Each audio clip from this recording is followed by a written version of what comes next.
This is the last preview of the World Cup. This is the ultimate last dance in the World Cup for Lionel Messi.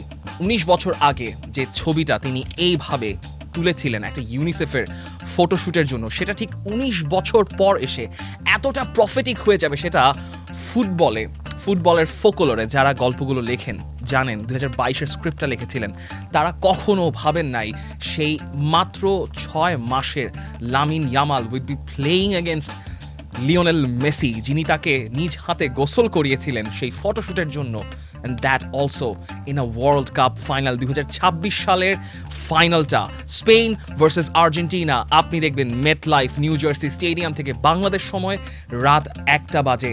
কিন্তু এই গল্পটা তো হয়তো আরও আগেই চলে আসার কথা ছিল ফিনালিসিমা রূপে, হয়তো ফিনালিসিমা হয় নাই এই একটা কারণেই। এই ওয়ার্ল্ড কাপের বিল্ড আপের আগে থেকেই স্পেন এবং আর্জেন্টিনা যেন আলাদা ব্র্যাকেটে পড়ে, সেটার জন্য আলাদা করে নিয়ম তৈরি করা হলো, এবং কি অদ্ভুত কাকতালীয়ভাবে শেষ পর্যন্ত স্পেন এবং আর্জেন্টিনার ফাইনালটাই হচ্ছে এবারের বিশ্বকাপের সমাপনী গেম। এই স্পেন ভার্সেস আর্জেন্টিনার ম্যাচটাই হচ্ছে বিশ্বকাপে লিওনেল মেসির সবার শেষ ম্যাচ। 6টা বিশ্বকাপ মিলে যে কয়টা ম্যাচ খেলেছেন, he has become the ultimate world cup player, the best of the very best. World কাপে এই ফাইনালটার পর গোল্ডেন বুট এবং গোল্ডেন বলের সবচেয়ে বড় কন্টেন্ডারও সম্ভবত Lionel Messi, because Lionel Messi always loves to play the last game, and the best Lionel Messi is the last Lionel Messi, কিংবা the last Lionel Messi is the best Lionel Messi. Lionel Messi কি করবেন সেই আলাপে আমরা যাব, Lamine Yamal কি করবেন সেই আলাপে আমরা যাব। দুই কোচেরও একটা সম্পর্ক রয়েছে। লুই দে লা ফুয়েন্তের আন্ডারে একটা কোচিং মেন্টরশিপ, ইউএফা প্রো লাইসেন্সের কোচিং করিয়েছিলেন লিওনেল স্কালোনি, যে স্কালোনি একটা ফাইনাল ম্যাচ হেরেছিলেন ওয়েস্ট হ্যামের সঙ্গে, যেটা তার ক্যারিয়ারের মোড় ঘুরিয়ে দিয়েছিল। লিওনেল স্কালোনির ক্যারিয়ার কিভাবে এই আর্জেন্টিনার পাথওয়েতে আসলো সেটা নিয়ে আলাদা ভিডিও আমাদের করা রয়েছে, লিঙ্ক থেকে দেখে নিতে পারবেন। লুই দে লা ফুয়েন্তেকে নিয়েও আলাদা করে ভিডিও আমাদের করা আছে। এই লুই দে লা ফুয়েন্তে কীভাবে 3rd ডিভিশনে চাকরি হারিয়েও কীভাবে এই স্প্যানিশ ন্যাশনাল টিমটাকে একটা ফুলের বাগানের মতো গড়ে তুলেছেন, সেই ভিডিওটা পেয়ে যাবেন এই লিঙ্ক থেকে, কমেন্ট সেকশনে ভিডিওটা দেওয়া আছে। বিশ্বকাপ দেখুন বায়োস্কোপ প্লাসে, সব নেটওয়ার্কে, সব ডিভাইসে। স্পেন এবং আর্জেন্টিনা কিভাবে বিশ্বকাপের ফাইনালে এসে উপস্থিত হলো। স্পেনের জন্য প্রথম ম্যাচটাই একটা বড় ধাক্কা হিসেবে আসে। কাবো ভের্দের সঙ্গে একটা 0-0 গোলে ড্র করে 27টা শট নিয়েও তারা ভোজিনিয়াকে বিট করতে পারে নাই। সেই স্প্যানিশ আর মাদা শেষ পর্যন্ত সৌদি আরবকে উড়ে দেয় তারা 4-0 গোলে। উরুগুয়ের সঙ্গে তাদের ম্যাচ জিততে কিছুটা হলেও কষ্ট হয়। 1-0 গোলে ম্যাচ জিতে তারা তাদের সবচেয়ে কমপ্লিট পারফরমেন্স উপহার দেয় অস্ট্রিয়ার সঙ্গে 3-0 গোলে জিতে। তারপর পর্তুগালের সঙ্গে একটা খুবই টাইট নেক এন্ডেড ম্যাচ যেতে তারা মিকেল মেরিনোর গোলে, ঠিক একই মিকেল মেরিনো তাদেরকে বেলজিয়ামের সঙ্গে উতরে দেন কোয়ার্টার ফাইনালে। দেন they gave their absolute best performance against the formidable four, the France national team. সে লোদেরকে কনভিনসিংলি তারা 2-0 গোলে হারিয়ে তারা এসে ফাইনালে। এবং সব মিলিয়ে স্পেনের ব্যাকলাইন উনাই সিমন গোল কনসিড করেছেন মাত্র একটা। ঠিক অপোজিট সাইডে আর্জেন্টিনা এবারের টপ মোস্ট টিমগুলোর মধ্যে সবচেয়ে বেশি গোল কনসিড করেছে, সব মিলিয়ে 8টা। কিন্তু একই সঙ্গে সবচেয়ে বেশি গোল করা দলটার নামও আর্জেন্টিনা। তাদের গ্রুপ স্টেজে খুব বেশি একটা কষ্ট হয়নি। গ্রুপ স্টেজের 3 ম্যাচেই লিওনেল মেসি পেয়ে গিয়েছিলেন 6টা গোল, পরবর্তীতে আরও 2টো গোল যোগ হয়েছে, সাথে অ্যাসিস্টের তালিকাটা বেড়েছে। আলজেরিয়ার সঙ্গে করেন একটা হ্যাট্রিক, যে হ্যাট্রিকটা তার করা বাকি ছিল। অস্ট্রিয়ার সঙ্গে সেকেন্ড যে গোলটা আপনি লিওনেল মেসির কাছ থেকে করতে দেখেছেন, সেই রেজিলিয়েন্স, সেই শিয়ার ব্রিলিয়েন্স থেকে যে গোলটা তিনি করেছেন, সেটা আপনার এখনও হয়তো চোখে লেগে আছে। জর্ডানের সঙ্গে বদলি নেমে সেই ম্যাচেও গোল করলেন। এরপর কাবো ভের্দের সঙ্গে, যেই কাবো ভের্দে স্পেনকে 90 মিনিট আটকে রেখেছিল, তারাও আর্জেন্টিনাকে 90 মিনিট আটকে রাখে। তার পরবর্তীতে আবারও লিওনেল মেসি ম্যাজিকে সেই ম্যাচটা 3-2 গোলে জিতে কাবো ভের্দেকে পার করে তারা আসে ইজিপ্টের কাছে, যেখানে 78 মিনিট পর্যন্ত মনে হচ্ছিল আর্জেন্টিনা ইজিপ্টের কাছে হেরেই বাদ পড়ে যাবে। যখন লিওনেল মেসি ম্যাচটা শেষ করার পর এভাবে কেঁদে ফেললেন, এভাবে সেলিব্রেট করলেন, আপনি বুঝতে পারছিলেন হয়তো লিওনেল মেসি ইজিপ্টের ম্যাচে নিজের শেষ বিশ্বকাপের ম্যাচটা দেখে ফেলেছিলেন। But that is Lionel Messi, he finish the game convincingly. তারপর সুইজারল্যান্ড, বাংলাদেশে যেখানে সবাই খেলাটা দেখছিল তুমুল বৃষ্টির মাঝে বসে, সেখানে সেই অনিশ্চয়তা যে এই ম্যাচটাও কি লিওনেল মেসি শেষ ম্যাচ হতে পারে সুইজারল্যান্ডের সঙ্গে। সুইজারল্যান্ড 10 দলে পরিণত হওয়ার পরও 1-1 শেষ হয়। তারপর ফাইনালি বাকি 2টো goal Alvarez and the names. Argentina finally সুইজারল্যান্ডে পার করে চলে আসে ইংল্যান্ডের কাতারে। ইংল্যান্ডও 84 মিনিট পর্যন্ত আর্জেন্টিনাকে বক ডাউন করে রেখেছিল, but Lionel Messi make the magic with his left feet and his right foot. একটা এনজো ফার্নান্ডেসকে দিয়ে গোল করেন, আরেকটা লাউতারো মার্টিনেজের হেডার গোলটার রাইট ফুটের অ্যাসিস্ট লিওনেল মেসি। এখন স্পেন এবং আর্জেন্টিনার টুর্নামেন্টের সবচেয়ে দুটো শক্তিশালী দল, they are facing off against each other for the bragging rights for the 2 stars or probably for the 4 stars. একটু ম্যাচের প্রিভিউর বিশ্লেষণে ঢোকার আগে লামিন ইয়ামাল এবং মেসিকে নিয়ে আরেকবার কথা বলা যাক। লামিন ইয়ামাল এবং মেসির পিচে আসলে খুব একটা দেখা হওয়ার কথা না, because they play in the contrasting flanks. Lionel Messi খেলেন রাইট ফ্ল্যাঙ্কে নিজের সাইডে, লামিন ইয়ামালও একই ফ্ল্যাঙ্কে খেলেন, তাই আসলে মুখোমুখি মিররে তাদের দেখা হওয়ার কথা না, মানে যদি না আসলে ডিফেন্সিভ অর্গানাইজেশন বা ডিফেন্সিভ কন্ট্রিবিউশনে কাউকে কন্ট্রিবিউট করতে হয়। কিন্তু লামিন ইয়ামাল যখন লিওনেল মেসির বয়সে এসে বার্সেলোনাতে খেলছেন, already Lamine Yamal, Lionel Messi কিংবা ক্রিশ্চিয়ানো রোনালদো কিংবা সেই বয়সে যারা প্রোডিজি হিসেবে তাদেরকে চিন্তা করা হতো তাদেরকে অলরেডি পার করে গেছেন। 19 বছর বয়সে এসে লামিন ইয়ামাল অলরেডি 151 বার খেলে ফেলেছেন, তার গোল কাউন্ট হচ্ছে 49টা, যেখানে লিওনেল মেসি কিংবা ক্রিশ্চিয়ানো রোনালদো সেই ধারে কাছেও ছিলেন না। এমনকি 19 বছর বয়সে একটা কন্টিনেন্টাল টুর্নামেন্টও আসলে রোনালদো কিংবা মেসি জেতা হয়নি, যেটা লামিন ইয়ামাল জিতে ফেলেছেন 2 বছর আগে একটা ইউরো জিতে। লামিন ইয়ামাল যে ট্র্যাজেক্টরিতে আছেন, অলরেডি তিনি লিওনেল মেসি এবং ক্রিশ্চিয়ানো রোনালদো ট্র্যাজেক্টরিকে পার করে গেছেন। এবং এই স্পেন দলটা লামিন ইয়ামাল নির্ভর নয়, সেটা এই দলটা অলরেডি তাদের প্রুফ করে দিয়েছে। স্পেন হচ্ছে কমপ্লিটলি অ্যান্টি আর্জেন্টিনা। আর্জেন্টিনা যে ধরনের মেথোডলজি, যে ফিলসফিতে খেলে স্কালোনি এই দলটাকে ফাইনাল নিয়ে এসছেন, স্পেন কমপ্লিটলি একটা অপোজিট সিস্টেমে লুই দে লা ফুয়েন্তে এই দলটাকে খেলান। যে 48টা দল এই বিশ্বকাপে খেলছে, তার মধ্যে স্পেন সবার উপরের দল, যারা পজেশন রেখে তারা হাইয়েস্ট অ্যামাউন্টস অফ শট নিয়েছে অপোজিশন বক্সে। দে আর আ হাই প্রেসিং টিম, দে আর আ হাই পজেশনাল টিম এবং দে আর আ হাই কাউন্টার প্রেসিং টিম। এই জিনিসটার অর্থটা কি? তারা যখন বল পজেশন রাখবে, বল পজেশন এবং সার্কুলেশন তাদের নিজেদের মধ্যেই করবে। যদি তারা বল লুজ করে, তখন সাথে সাথে তাদের স্পেনের রিকভারি স্পিড হচ্ছে 11 সেকেন্ড, এবং তারা 11 সেকেন্ডের মধ্যে পাসেস পার ডিফেন্সিভ অ্যাকশন দিয়ে তারা বলটা রিগেইন করার চেষ্টা করবে কাউন্টার প্রেস করে। এবং একই সঙ্গে যদি তারা কিছুটা মিড ব্লক সিচুয়েশনে চলে যায়, তখনও তারা হাই প্রেস করে বলটা উইন করার চেষ্টা করে, which is they want to play with the ball, but it's not a tiki taka version, it's a vertical kind of football that Luis de la Fuente has installed since Euro 2024।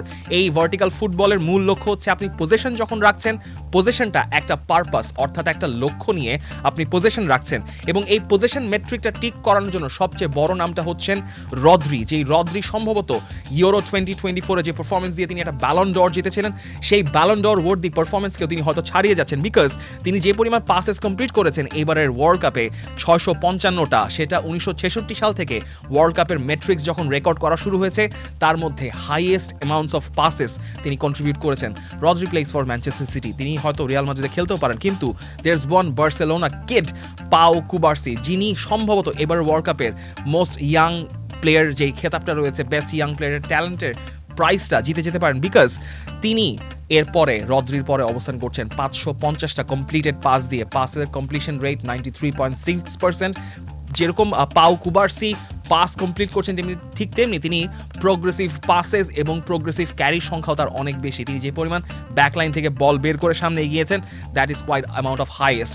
স্পেনের এই control এবং রিকভারির rate এবং ক্ষমতাটা এত বেশি যে FIFA world কাপের এবারের এডিশনে কোনো দল স্পেনের মতো এরকম সিকোয়েন্স মেনটেন করতে পারেনি। স্পেন এরকম 28টা সিকোয়েন্সের 9টা পাস মেনটেন করেছে, এরকম রেকর্ড এবার ওয়ার্ল্ড কাপে আর কোনো দলের নাই। এবং একই সঙ্গে আউট অফ পজিশনে 12.2% সময় যখন স্পেন থেকেছে, বল ছাড়া থেকেছে, তার বেশিরভাগ সময় স্পেন হাই প্রেস করে কিংবা হাই কাউন্টার প্রেস করে বলটা উইন করার চেষ্টা করেছে। সেখানে যেরকম তাদের মিডফিল্ডের ট্রায়াঙ্গুলেশন একটা গুরুত্বপূর্ণ ভূমিকা পালন করে, ঠিক তেমনি তাদের ফুল ব্যাকের অবস্থানও গুরুত্বপূর্ণ একটা ভূমিকা পালন করে। সেই জিনিসটা আসলে ট্যাকটিক্যাল বোর্ডে কীরকম দেখায় সেটা একটু দেখব। আর্জেন্টিনা সম্ভবত একটা 4-1-3-2 ফরমেশনে ম্যাচটা স্টার্ট করার চেষ্টা করবে, যদি ওখানে 4-1-3-2 অলরেডি স্ট্রেচড হয়ে কিছুটা ব্যাকলাইনে চলে গেছে। Spain will start in a 4-2-3-1 or a 4-3-3 formation depending on তারা আসলে কোন মিডফিল্ডারকে খেলাচ্ছে। আমাদের ধারণা আর্জেন্টিনাকে ফেস করার জন্য সম্ভবত ফাবিয়ান রুইজি মাঠে নামতে পারেন। দিস ইজ আ সিকোয়েন্স যেখানে হয়তো স্পেন একটা অ্যাটাকিং সিকোয়েন্স আর্জেন্টিনার বক্সে ক্রিয়েট করার চেষ্টা করছে। এই পুরো দলটার মূল থিম হচ্ছে triangulation on the half space area. Pedro Porro underlapping full back, কখনো কখনো ভেতরে ঢোকার চেষ্টা করেন। যদি লামিন ইয়ামাল কোনো ফুল ব্যাককে এই জায়গায় অকুপাই করে রাখছেন তাহলে পেদ্রো পোরোর জন্য একটা রানিং স্পেস তৈরি হয়, and he has also score 2 goals in this kind of circumstances. ইয়ামালের ক্ষেত্রে বল থাকলে যে ঘটনাগুলো ঘটবে, Yamal will take on his opposite full back এবং জায়গা মতো পেলে হি উইল ড্রিফট ইনসাইড, কিংবা এই জায়গা থেকে ঢুকে এসে he can take a shot, he can take an inward shots into the box. But স্পেনের জন্য মূল ব্যাপার হচ্ছে এই ধরনের এই পাসিং ট্রায়াঙ্গুলেশন বজায় রাখা অপোজিট মিডফিল্ডার এবং অপোজিট ডিফেন্ডারদের সঙ্গে। ঠিক এখানে যেরকম একটা ট্রায়াঙ্গুলেশন আছে ইয়ামাল, ওলমো এবং পেদ্রো পোরো, ঠিক মাঝখানে অন্য ফ্ল্যাঙ্কে ফাবিয়ান রুইজ, কুকুরেয়া এবং আলেক্স বায়নার একটা ট্রায়াঙ্গুলেশন দেখা গেছে। আলেক্স বায়না কখনো কখনো ভেতরে ঢোকার চেষ্টা করেন, মলিনাকে মানে তার অপোজিট ফুল ব্যাককে ড্র্যাগ করে, ফলে যে ঘটনাটা দেখা যায় ফাবিয়ান রুইজের জন্য একটা বড় স্পেস তৈরি হয়ে যায় এই জায়গায়, যেখান থেকে ফাবিয়ান রুইজ গিয়ে অলরেডি একটা গোল করেছিলেন বেলজিয়ামের সঙ্গে। অর্থাৎ আপনি কোনোভাবেই স্পেনকে তার বল প্রোগ্রেশনে জায়গা দিতে চাইবেন, এবং কুকুরেও can also overlap into the box area and also he can underlap into zonal runs. সমস্যাটা হচ্ছে মিগেল ওয়ারসাবাল এবং দানি ওলমোর পজিশনিং আর্জেন্টাইন ডিফেন্ডারদেরকে একটা বড় সমস্যা তৈরি করতে পারে। যদি মার্তিনেজ এবং ওলমো দুইজনকে একসাথে পিন করে রাখছেন, মার্তিনেজ, ওলমো এবং রোমেরো এবং ওয়ারসাবাল একজন আরেকজনকে পিন করে রাখছেন, যেখানেই তারা যাবেন, যদি ওয়ারসাবাল এবং ওলমো কিছুটা নিজেদেরকে সরিয়ে আনেন তাহলে ইয়ামাল কিংবা পোরোর জন্য একটা অ্যাটাকিং স্পেস তৈরি হয়ে যায়, যেটা স্পেন কাজে লাগাতে চাইবে এবং তালিয়াফিকো সেটা অবশ্যই ট্র্যাক করতে চাইবেন। তাহলে এনজো ফার্নান্দেজকে খুব স্পেসিফিকলি এবং মাকালিস্তারকে ওই জোনগুলো ব্লক করে রাখতে হবে, কিংবা তালিয়াফিকোকে কখনোই লামিন ইয়ামালকে একা মার্ক করতে দেওয়া যাবে না। আবার মিকেল ওয়ারজাবাল যে কাজটা করেন, তিনি একজন রোমিং সেন্টার ফরওয়ার্ড, যিনি রোমেরোর আশেপাশে রোম করবেন, কখনো মার্তিনেজের আশেপাশে রোম করবেন, আবার কখনো যদি প্রয়োজন পড়ে সার্কুলেশনের জন্য তিনি নিচে নেমে রদ্রি এবং একই সঙ্গে রুইসকে হেল্প আউট করবেন, যেখানে মাঝখানে একটা বড় গ্যাপ তৈরি হবে। ফলে রোমেরো এবং মার্তিনেজকে তখন বুঝতে হবে তারা কি কমিট করতে চান নাকি কমিট করতে চান না। যদি কমিট করতে চান তাহলে সেক্ষেত্রে যে কোনো একজন সেন্টার ব্যাককে বেরিয়ে এসে ওয়ারজাবালকে প্রেস করতে হবে, যাতে এই জায়গাটাতে আবার কখনো বেশি খালি জায়গা না থাকে, নয়তো লামিন ইয়ামাল বলটা থ্রেট করে দিতে পারেন অন্য কারোর জন্য, আলেক্স বায়নার জন্য, কিংবা সেখানে ফাবিয়ান রুইজ ভিতরে ঢুকে গিয়ে কোনো বড় ধরনের চান্স ক্রিয়েট করতে পারেন।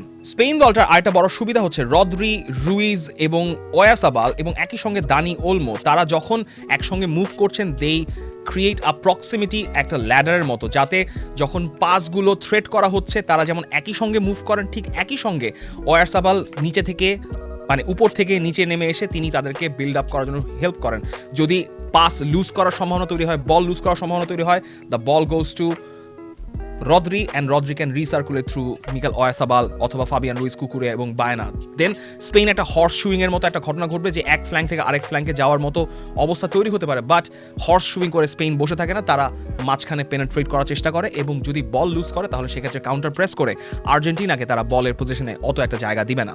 কিন্তু স্পেনের এগেনস্টে আর্জেন্টিনার অ্যাপ্রোচটা কীরকম হবে? আপনি জানেন Argentina comes back late in the game, এবং আর্জেন্টিনা এই টুর্নামেন্টে 75 মিনিটের পর 12টা গোল স্কোর করেছে, যেখান থেকে 9টা ম্যাচেই ওই এক একটা গোল গেমের রেজাল্টটা পাল্টে দিয়েছে। গেমটা হয় আর্জেন্টিনার ফেভারে গিয়েছে কিংবা গেমটা চলে গেছে এক্সট্রা টাইমে। অর্থাৎ স্পেন যদি ম্যাচের শুরুতে এগিয়েও থাকে, Argentina has the capability to come back into the match. সেটা দে লা ফুয়েন্তে ঠিক ভালো মতোই জানে। আর্জেন্টিনার একটাই মূল বিষয় হচ্ছে তারা যখন ক্রিয়েট করে তারা সেন্ট্রালি অনেক বেশি কনজেস্ট করে মাঝমাঠটাকে জমিয়ে রেখে তারপর তারা ক্রিয়েট করার চেষ্টা করে। অর্থাৎ there is a block of Enzo Fernandez, Alexis Mac Allister, তাদের পেছনে লিয়ান্দ্রো পারেদেস এবং মেসির ঠিক ডান সাইডে রদ্রিগো দে পল। আগে আর্জেন্টিনার যে ঘটনাটা দেখা যেত, তারা একটা asymmetric left oriented shape maintain করতো 4-4-2 ফরমেশনে, যেখানে আনহেল দি মারিয়া সবার উপরে অবস্থান করতেন।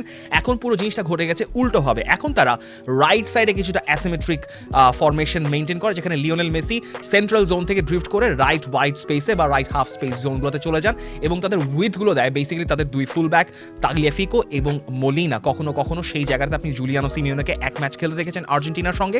সেটা ডিপেন্ড করবে যে আর্জেন্টিনা কত দ্রুত আসলে একটা দলের ব্যাকলাইনকে বা মিড ব্লককে ভেঙে ফেলে সামনে পেনেট্রেট করতে যাচ্ছে, সেটা ডিপেন্ড করবে আসলে স্পেনের সঙ্গে জুলিয়ানো সিমিওনো খেলেন নাকি রদ্রিগো দি পলকেই আসলে খেলানো হয়। আর্জেন্টিনা ক্রসেস থেকে অনেক বেশি চান্সেস ক্রিয়েট করেছে, যদিও ইজিপ্টের ম্যাচের আগ পর্যন্ত আর্জেন্টিনা অত বেশি ক্রস অ্যাটেম্প করছিল না, কিন্তু ক্রস থেকে আর্জেন্টিনা অন্তত 5টা গোল কন্ট্রিবিউশন তারা জেনারেট করেছে। এর মধ্যে 6টা গোল কন্ট্রিবিউশনের মধ্যে 5টাই এসছে হেডারে। এবং একই সঙ্গে আপনাকে এখানে বাহবা দিতে হবে ওয়াল্টার স্যামুয়েলকে, যেই ওয়াল্টার স্যামুয়েল এইবারের আর্জেন্টিনার অ্যাসিস্ট্যান্ট সেট পিস কোচ, যেই সেট পিস কোচ এবারের আর্জেন্টিনাকে সেট পিস থেকে অন্তত 7টা গোল এনে দিয়েছিলেন, যেটা লাস্ট গোলটা আসলো আর্জেন্টিনার ইংল্যান্ডের সঙ্গে আর্জেন্টিনার ইকুয়ালাইজিং গোল, যেখান থেকে লিওনেল মেসি শর্ট কর্নারে এনজো ফার্নান্দেজকে বলটা দিয়েছিলেন। এই 7টা সেট পিস সিচুয়েশন থেকে আর্জেন্টিনা এবারে টুর্নামেন্টে সবচেয়ে বেশি সেট পিস থেকে গোল করা দল। এবং আর্জেন্টিনার মতো অ্যাটাকিং থার্ডে 33% অ্যাটাকিং শেয়ার অফ পজিশন কোনো দলের নেই, যদিও আর্জেন্টিনা বল পজিশন নিয়ে অত মাথা ঘামায় না, কিন্তু letter in the stage Argentina যখন বলের দখল রেখে কাউন্টার প্রেস করে তারা বল সামনে নেওয়ার চেষ্টা করছে বা অ্যাটাকে চান্স ক্রিয়েট করার চেষ্টা করছে, তাদের 33% share of chances in the attacking third is the highest amount of chances that anyone has. এবং রাউন্ড অফ 16 থেকে লিওনেল মেসির মতো অ্যাটাকিং কন্ট্রিবিউশন কোনো নকআউট টিমের দলের নাই। দলের পুরো অ্যাটাকিং কন্ট্রিবিউশনের 33% চান্সেস ক্রিয়েশনের দিক থেকে লিওনেল মেসির সবচেয়ে হাইয়েস্ট, আর সবচেয়ে বেশি গোল আর অ্যাসিস্ট কার সেটা তার আলাদা করে বলার কিছুই নাই। এবং একই সঙ্গে অ্যাজ আ সাবস্টিটিউট সবচেয়ে বেশি গোলের কন্ট্রিবিউশনের নামটাও আসলে আর্জেন্টাইন একজন, Lautaro Martinez late in the game নেমে আর্জেন্টিনার হয়ে ইংল্যান্ডের সঙ্গে ম্যাচে গেম চেঞ্জ করেছিলেন। একই সঙ্গে ইজিপ্টের সঙ্গেও এনজো ফার্নান্দেজের গোলে তার একটা বড় ভূমিকা ছিল। তার ভূমিকা ছিল সুইজারল্যান্ডের সঙ্গেও থার্ড গোল করাতে। অর্থাৎ লেট সাবস্টিটিউশনসগুলো আর্জেন্টিনার জন্য খুব বেশি গুরুত্বপূর্ণ ভূমিকা পালন করছে। আর্জেন্টিনা আসলে স্পেনকে কিভাবে অ্যাপ্রোচ করবে সেটাই এখন দেখা যাক। আর্জেন্টিনার মূল স্ট্রেংথের জায়গা হচ্ছে আর্জেন্টিনার মিডফিল্ড লিওনেল মেসির সঙ্গে যেভাবে তারা ইন ট্যান্ডেম খুবই ক্লোজ প্রক্সিমিটিতে অবস্থান করে, that is a 5 block of midfielders. এবং তারা প্রেশার ইনসার্ট করে তারা অন্য টিমকে একটা জায়গায় কনজেস্ট করে ফেলে নিজেদের মধ্যে 1-2 পাস খেলে তারা সেই জায়গায় বলে চান্স ক্রিয়েট করার চেষ্টা করে। অর্থাৎ পারেদেস থেকে ম্যাকালিস্টার মেসির মধ্যে 1-2 হয়ে মেসি প্রোগ্রেস করবেন, রদ্রিগো দি পল প্রোগ্রেস করবেন এবং ফাবিয়ান রুইজ এবং রদ্রির মাঝখান থেকে বল বের করে তারা সেখান থেকে চান্সেস ক্রিয়েট করার চেষ্টা করবেন, যেটা সম্ভাবনা আসলে খুবই কম। বিকজ রদ্রি কিংবা ফাবিয়ান রুইজ যে কোনো একজন লিওনেল মেসির সঙ্গে কনস্ট্যান্টলি হয়তো ম্যান মার্ক না করলেও দে উইল জোনালি মার্ক হিম, সেটা রদ্রি, রুইজ এবং একই সঙ্গে মার্ক কুকুরেও কখনো কখনো মেসিকে মার্ক করতে পারেন। যেটা দেখা যেতে পারে যে এই ধরনের সিচুয়েশনে একটা 4 ব্যাংকস অফ 4 মিডফিল্ডের ঝামেলায় লিওনেল মেসিরা আটকা পড়তে পারেন। অর্থাৎ Spain will try to block every space that is available in the mix. সেক্ষেত্রে আর্জেন্টিনা যে কাজটা করেছে সেটা হচ্ছে আর্জেন্টিনার রাইট সাইডে তারা অনেক বেশি ওভারলোড করেছে। মলিনা এবং তাগলিয়াফিকো দুই সাইডে তারা উইডটা প্রোভাইড করেন। মলিনা, দেপোল, মেসি এবং পেছনে পারেদেস এবং মাকালিস্তের কিছুটা নিচে নেমে এসে তারা এই ধরনের ওভারলোড ক্রিয়েট করার চেষ্টা করবেন আলেক্স বাইনা এবং কুকুরের এগেনস্টে। মেসি যদি তিনি কখনো বাই লাইনেও চলে যান মলিনাকে আন্ডারল্যাপ করে, সেক্ষেত্রে কুকুরে কখনো কখনো এসে মেসিকে প্রেস করতে পারেন এবং মেসির থেকে বল উইন করে he can release Baena and Baena can also release a counter attack against with Oyarzabal. কিন্তু এই সিচুয়েশনে পড়ার সম্ভাবনা খুবই কম, কারণ হয়তো কুকুরে এখানে মেসিকে কমিট নাও করতে পারেন। সেক্ষেত্রে Messi will drift in this kind of situations এবং পরবর্তীতে যদি লাউতারো মার্তিনেজ ম্যাচে নেমে যান হুলিয়ান আলভারেজ কিংবা লেফট সাইডে কোনো একজনের জায়গায়, Messi will put on crosses in the back post, যেটা লাউতারো মার্তিনেজ ক্রস কনভার্ট করার চেষ্টা করবেন। আমরা বেলজিয়াম ম্যাচে দেখেছি কুবার্সির কভার শ্যাডো থেকে বিট করে এসে শার্লি কেটেলারা ঠিক একই জোন থেকে গোল করেছিলেন রাইট সাইড থেকে যে ক্রসটা এসেছিল।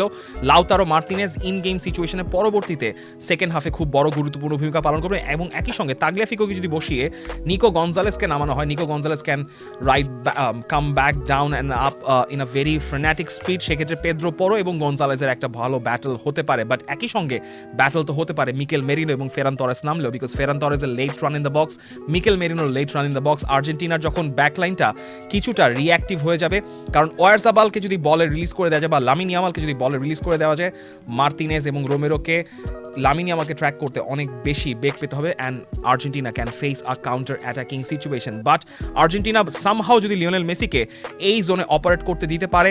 ম্যাকালিস্টের এসে যদি বায়েনা, ফাবিয়ান রুইজ এবং রদ্রির প্রেশারটা ইনভাইট করতে পারেন, তাহলে লিওনেল মেসি বল পায় যে কোনো কিছু করে দেখাতে পারেন। And Argentina late in the গেমে যে কোনো কিছু করে দেখাতে পারে। You know it, everyone knows it. এখন এই ম্যাচের প্রেডিকশন করাটা হচ্ছে দুনিয়ার সবচেয়ে কঠিন কাজ। এই ম্যাচে অনেকের রোল আসলে অনেকগুলো কিছু রয়েছে যেটা আসলে আলাদা আলাদা করে ডিফাইন করা দরকার। Cristian Romero, Lisandro Martinez can change the game in any kind of set piece situation. Argentina set piece থেকে একটা বড় অ্যাডভান্টেজ পাবে। আর্জেন্টিনা ফুল ব্যাক জোনটার দুর্বলতা অবশ্যই স্পেন জানে। লামিন ইয়ামাল এবং আলেক্স বায়না এবং পেদ্রো পোরো একই সঙ্গে মার্ক কুকুরে সেটাকে ম্যানিপুলেট করার চেষ্টা করবেন। রদ্রি এবং ফাবিয়ান রুইজের জন্য লিওনেল মেসির রাস্তা ব্লক করাটা খুবই গুরুত্বপূর্ণ একটা কাজ, এবং একই সঙ্গে এনজো ফার্নান্দেজ এবং মাকালিস্টের যেন সেখান থেকে বের হয়ে না আসতে পারেন, সেটাও তাদের পেট্রোল করা খুবই গুরুত্বপূর্ণ। আগামীকালকে আলেক্স বাইনার গুরুত্বটা অনেক বেশি থাকবে, কারণ সেখানে তাগলিয়াফিকো কখনো কখনো ফ্রি হয়ে যেতে পারেন, লেট বক্সে রান আসতে পারে, এবং আর পাউ কুবার্সি অবশ্যই চাইবেন না কোনো একটা বেকায়দায় কোনো ফাউল করে বসতে। কিলিয়ান এমবাপ্পেকে দুর্দান্তভাবে আটকিয়েছেন, তবে পাউ কুবার্সিকে এবার আটকাতে হবে বায়নাকে। তবে পাও লাপোর্তের দায়িত্ব পড়বে এবার লিওনেল মেসিকে আটকানো। যদি লিওনেল মেসি সামহাও বক্সে ঢুকে পড়েন, আওমরিক লাপোর্তে এবং পাও কুবার্সির মধ্যে কমিউনিকেশনটা ঠিক রাখাটা অনেক বেশি জরুরি। Fabian Ruiz is an important figure. Mikel Oyarzabal এবং দানি ওলমো কতটা র্যাটেল করতে পারেন আর্জেন্টিনার দুই সেন্টার ব্যাককে, সেটাও এই ম্যাচের একটা গুরুত্বপূর্ণ ভূমিকা হয়ে থাকতে পারে। এবং আপনি জানেন এই দলটার মধ্যে বার্সেলোনা আইডেন্টিটি যেরকম রয়েছে দুই দলের মধ্যে, তেমনি একই সঙ্গে আতলেতিকো মাদ্রিদ সুলভ আইডেন্টিটিও রয়েছে। স্পেনের প্রেসটাকে বিট করার জন্য আর্জেন্টিনা ক্যান গো লং যদি তারা সেকেন্ড এবং থার্ড বলটা উইন করতে পারে। সেক্ষেত্রে থিয়াগো আলমাদাকে পরবর্তীতে একটা গুরুত্বপূর্ণ ভূমিকায় আমরা দেখতে পারি। Lautaro Martinez can also play a very important role. একই সঙ্গে যখন হুলিয়ান আলভারেজ শুরু করছেন স্পেনের ব্যাকলাইনটাকে র্যাটেল করার জন্য বা স্পেনকে প্রেস করার জন্য হুলিয়ান আলভারেজের অনেক বড় বড় দায়িত্ব রয়েছে। এই ম্যাচের বিভিন্ন গেম সিচুয়েশন চেঞ্জ হতে পারে। They can play low block Argentina, Spain can also build a mid to lower block. Spain কিছুটা হাই ব্লকেই খেলার চেষ্টা করবে, তবে লিওনেল মেসিকে কেউ ম্যান মার্ক করার মতো ঝুঁকি নিতে চাইবেন না। লিওনেল মেসির লাস্ট ওয়ার্ল্ড কাপ ম্যাচ, আপনি এটাই একবার ভেবে দেখেন। লিওনেল মেসি তার শেষ বিশ্বকাপ ম্যাচ খেলতে যাচ্ছেন আর্জেন্টিনার জার্সিতে। আর্জেন্টিনার জার্সি পরে হয়তো তিনি আরও ম্যাচ খেলবেন, সেরকম কোনো ইন্ডিকেশন এখনো পর্যন্ত পাওয়া যায়নি যে তিনি রিটায়ার করতে যাচ্ছেন। তবে এটাই ভেবে রাখেন, লিওনেল মেসির শেষ বিশ্বকাপ ম্যাচ, সেটা আপনাকে সেভাবেই উপভোগ করা জরুরি। এবং লামিন ইয়ামালের অ্যানাউন্সমেন্টের ম্যাচ, সেই ফিনালিসিমাটা ফাইনালি হচ্ছে দ্য ডেস্টিন ফিনালিসিমা, দ্য ডেস্টিন ম্যাচ। যখন লিওনেল মেসি ইয়ামালকে গোসল করিয়েছিলেন, সেই ম্যাচটা ইজ গোয়িং টু হ্যাপেন।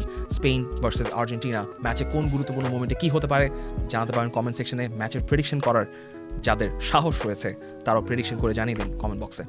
বিশ্বকাপ দেখুন বায়োস্কোপ প্লাসে, সব নেটওয়ার্কে, সব ডিভাইসে।